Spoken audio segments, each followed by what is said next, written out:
খুব ছোট্ট করে ভিউ পয়েন্টের একটা ভিডিও রেখেছিলাম।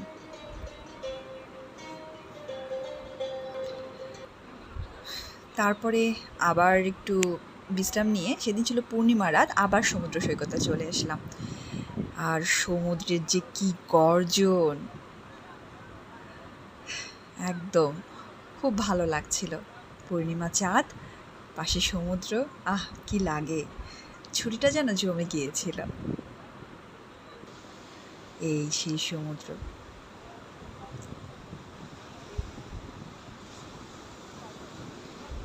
সমুদ্রের পাড়ে এলে যেন সব চিন্তাগুলো উবে যায়, সব বিষণ্ণতা ভুলে থাকা যায়। যাই হোক, এরপর কড়াই রেস্টুরেন্টে ডিনার করে চলে গেলাম হোটেলে। ছিল ডে 1-এর সংক্ষিপ্ত ভিডিও। ডে 2-এর ভিডিও নিয়ে আগামীকাল আসছি। আমন্ত্রণ রইল, ভালো থাকবেন।